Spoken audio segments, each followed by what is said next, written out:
Saturday morning, July 24, 1915. A passenger ship tied to the Clark Street dock on the Chicago River. 2,500 people on board, families in summer clothes, children carrying picnic baskets. A band tuning their instruments on the upper deck. The ship lists to port. Then it lists harder. Then, in less than 60 seconds, it rolls completely onto its side. 844 people die. The ship never left the dock. You're listening to the Unlit Room. Every story in here actually happened. That's the part that should scare you. New stories every day, Monday through Saturday. This episode's narration is AI generated. The research, writing, and editorial decisions behind every story are made with care for accuracy and respect for those involved. Today, the disaster that killed more people than Titanic, and was caused by the regulations Titanic created. The SS Land was a Great Lakes passenger steamer. 269 feet long, white-painted steel hull, 3 decks, twin smokestacks. It was built in 1903 for short excursion runs between Chicago and Michigan City, Indiana. Designed to carry 2,500 passengers on day trips. From the moment it launched, the Land had a problem. It was top-heavy. When passengers moved from one side of the deck to the other, the ship would tilt noticeably toward that side. Not a gentle lean, a dangerous slow roll that sent furniture sliding and made people grab the railings. Between 1904 and 1914, the Land nearly capsized multiple times.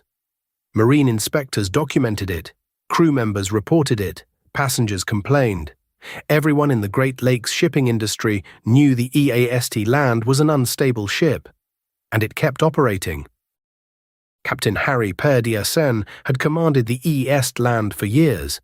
He knew how to manage the ship's instability, careful passenger distribution, constant adjustments to the ballast tanks in the hull, slow movements at the dock.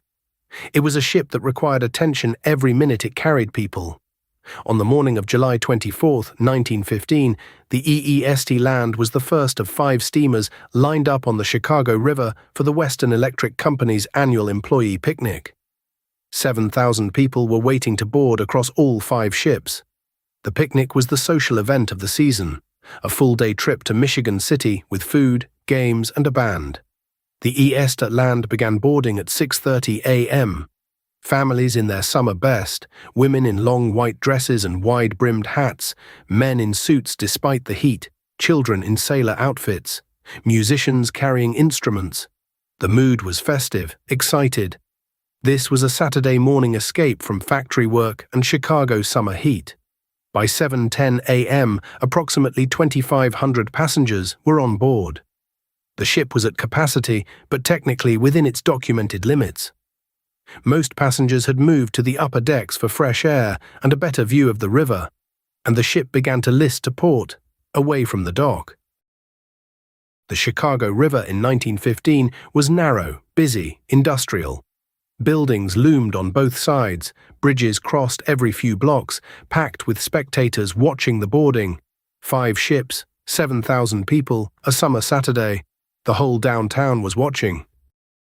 Chief Engineer Joseph Airixon was in the engine room when the list began. He could see it in the way tools started sliding across the metal floor. He could hear it, the groan of the hull, the sound of passengers above moving nervously.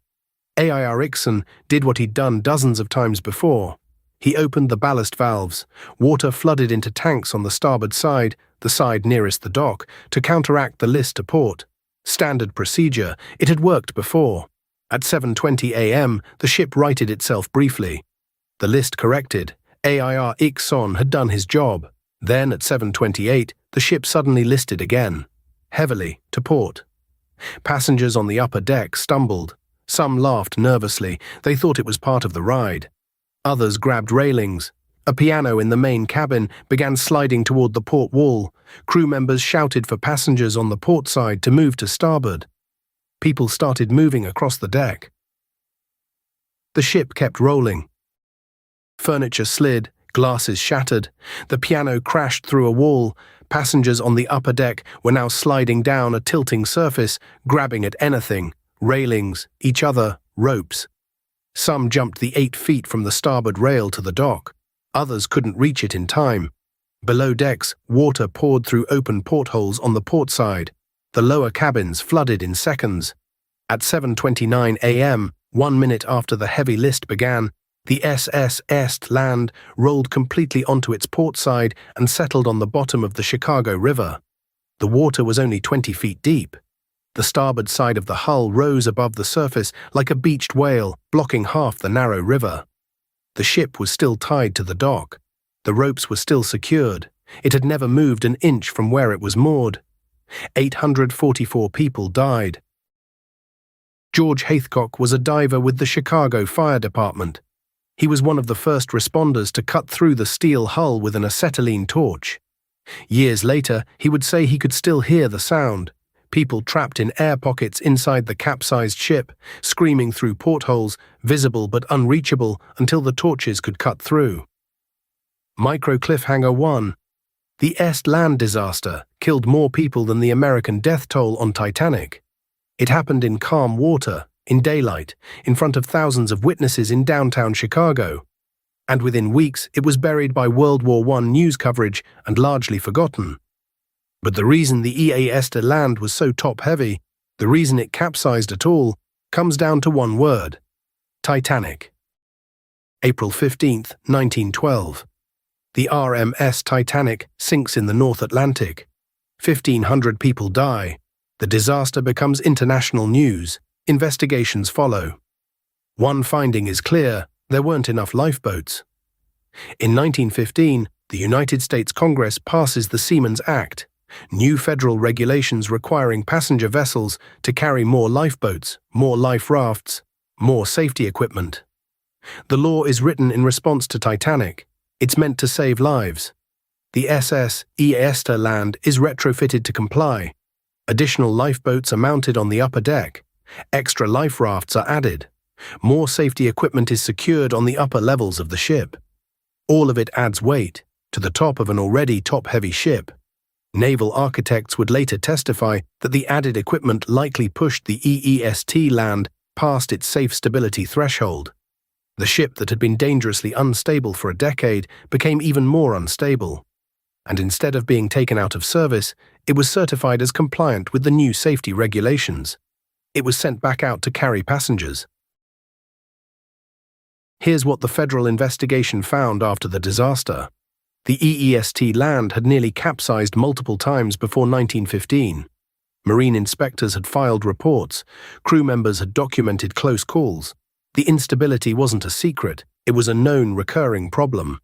After Titanic, when Congress mandated more lifeboats and safety equipment, the Land's owners had a choice: retire the ship or retrofit it and keep operating. They chose to retrofit.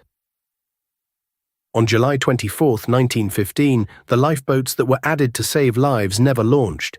They were tied down to prevent them from shifting during boarding. They couldn't be released in time. Most of them never touched the water. But their weight, the weight of equipment mandated by regulations designed to prevent another Titanic, contributed to the conditions that capsized the ship. The final death toll was 844. 22 entire families were wiped out. Parents, children, grandparents, all gone. Western Electric lost so many employees that the factory shut down for days. Whole blocks in the Chicago suburb of SISRO lost multiple families. Makeshift morgues were set up in nearby buildings.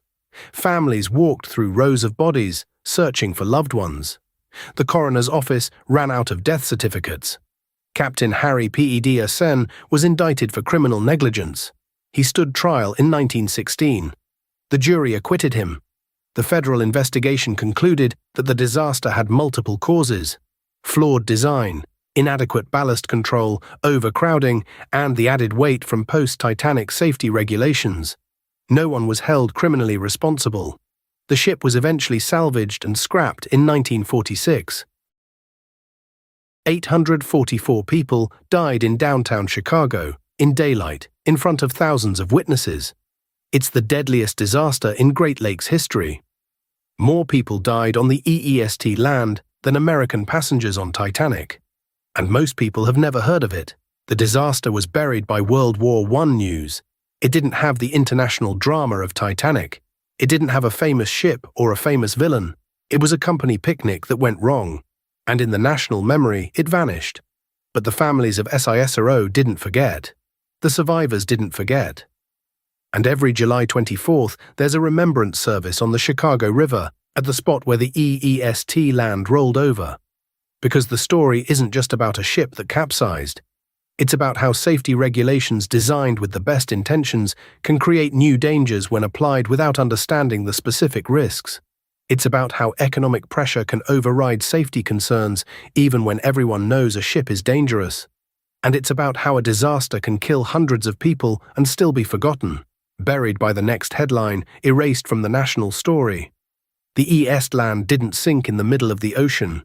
It capsized 20 feet from shore, tied to a dock in calm water. And that's exactly why it's so haunting. If this one kept you up tonight, good. New stories every day, Monday through Saturday. Subscribe so the next one finds you too. Follow the Unlit Room wherever you listen. Tell a friend who can't sleep. Full story on the main channel. Follow if you're wide awake. That was the Unlit Room. See you in the dark.